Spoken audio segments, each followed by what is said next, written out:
Hello students, today we will discuss on the topic of social equality. Lesson number first in civics. Yes, social equality. Our society has been a prey to social and economic inequalities.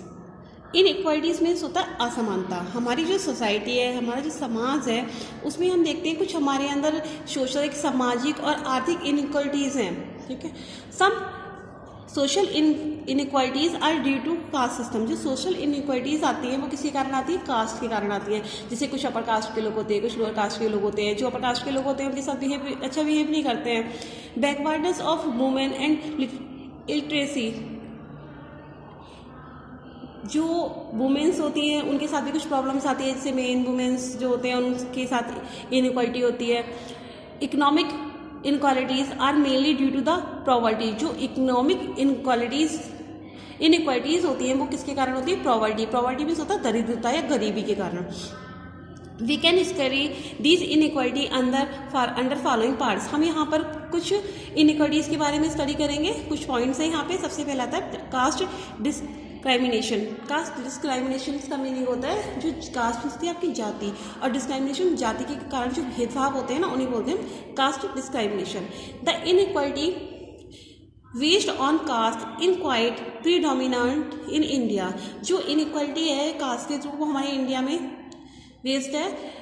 Cast is an important factor in matrimonial alliance and interaction in society. Caste एक important factor है जिसमें क्या होता है कि हम other caste marriage नहीं हो सकती है, मतलब एक दूसरे से हम इंटरेक्ट नहीं हो सकते हैं. बहुत सारी प्रॉब्लम आती है हमारे इंडिया में कि कास्ट के पीछे मतलब अदर कास्ट मैरिज नहीं होती है. ठीक है. अब तो काफ़ी कुछ मतलब चेंजेस आ गए हैं. जब हमारे संविधान में भी कुछ रूल्स बन गए हैं जहाँ पे हम सभी कास्ट को क्या होता है एक इक्वलिटी मिल चुकी है. कुछ रूल्स बन गए हैं. मतलब अगर हम किसी को कोई प्रॉब्लम करते हैं, किसी के साथ डिस्क्रिमिनेशन करते हैं तो उसमें हमें पनिशमेंट भी मिलती है. ठीक है. Untouchability is the roast from the caste inequality. Untouchability मतलब अछूत. पहले क्या होता था? कुछ लोगों का अछूत माना जाता था. ये क्या करती है? कास्ट में इनइक्वालिटी, असमानता पैदा करती है. कुछ कास्ट थी पहले, जैसे शेड्यूल कास्ट के, एससी कास्ट के लोग जो होते थे उन लोगों को क्या बोला जाता था? अनटचेबल बोला जाता था. तो अनटचेबल मतलब अगर वो कुछ छू लेते थे, या मान लीजिए कुछ रिच फैमिलीज या अपर कास्ट के लोगों के कुएं से पानी ले लेते थे तो उन्हें क्या किया था? पनिश किया जाता था. सीज ancestors time India has suffer from the evil practice of untouchability when a harsh strata of society called the Shudra or Dalit was kept segregation from the society as they belong the lower caste. इसमें क्या होता था कि पुराने time में कुछ लोग जो थे उनके अंदर कुछ उनकी ऐसी मेंटेलिटी थी कि वो अनटचेबिलिटी को मतलब अछूतता को मानते थे. मतलब अगर कोई भी लोग मतलब अछूत लोग किनको बोलते थे? वो जो शूद्र लोग या दलित लोग होते हैं, शूद्र होते हैं ना, दलित होते हैं, उन लोगों को अछूत लोग बोला जाता था. वो क्या करते लोग जो थे लोअर कास्ट के लोग होते थे, वो लोअर कास्ट के लोग अगर किसी उस मतलब रिच फैमिली या अपर कास्ट के जो लोग होते थे उनके बैल से मतलब उनके कुएं से पानी भी भर लेते थे तो वो उस कुएं का पानी नहीं पीते थे. ठीक है. उनके छुआ खाना नहीं खाते थे. ठीक है. उन्हें अपने बराबर में बैठने का अधिकार नहीं देते थे. तो इस तरीके से उनके साथ क्या होता था? भेदभाव किया जाता था. ठीक है.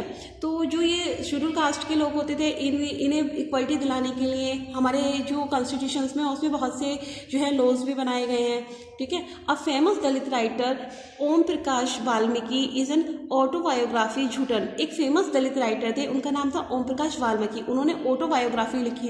वो एक ऑटोबायोग्राफी थी उनकी झूठन. मतलब उन्होंने अपनी एक आत्मकथा लिखी थी जिसमें उन्होंने जो उनके साथ स्कूल लाइफ में हुआ, उनके साथ जो भी होता था वो सब दिखाया गया. पहले क्या होता था कि जो शेड्यूल कास्ट के बच्चे थे उनको स्टडी के लिए एजुकेशन नहीं मिल पाती थी. उन्हें क्लास में बैक सीट पे बैठना होता था. जो अपर कास्ट के स्टूडेंट्स होते थे या हाई क्लासेस के स्टूडेंट्स होते थे उन्हें फर्स्ट सीट पे बैठा जाता था. मतलब उनके साथ उनकी स्टडी में जो भी प्रॉब्लम्स आई थी वो सब उन्होंने अपनी उस बुक्स में राइट की थी.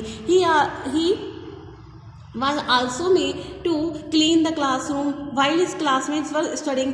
वो जब सारे क्लासमेट्स पढ़ते थे तो वो क्या करते थे? क्लासरूम को साफ करते थे. It was only when Valmiki father confront the teacher on seeing his son cleaning the floor that the evil practice stopped and his son could study. ठीक है. ये क्यों होता था ऐसा? क्योंकि जो उनके फादर्स थे वो वाल्मीकि थे, ठीक है। तो उनके टीचर्स ने ये सोचते थे कि ये वाल्मीकि है तो इनका काम क्या है, सफाई करने का है, ठीक है। तो उनका जो बच्चा होता था वो इस वर्क के कारण क्या करता था, स्टडी नहीं कर पाता था, ठीक है।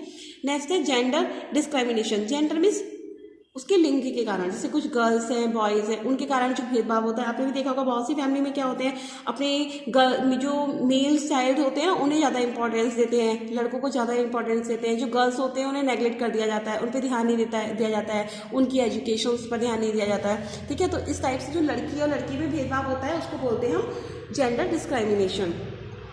Gender discrimination which means inequality between the man and women in different field. Gender discrimination में क्या होता है, इनइक्वालिटीज़ होती हैं किसके, मेन और वुमेन्स के बीच में।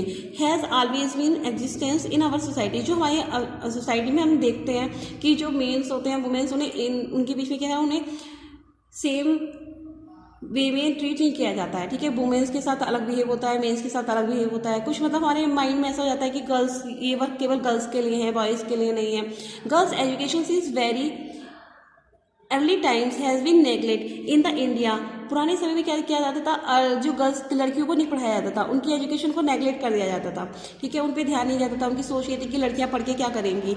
The literacy rate among the women has always been far below than that of men. जो गर्ल्स होती थी वो कम होती, जो रेट होता था ना एजुकेशन का, जो रेट होता था वो वुमेन्स का कम होता था और मेन्स का ज़्यादा होता था, क्योंकि मेन्स जो होते थे, गर्ल्स जो होती थी उनकी पढ़ाई पर ध्यान ही नहीं देते थे, पेरेंट्स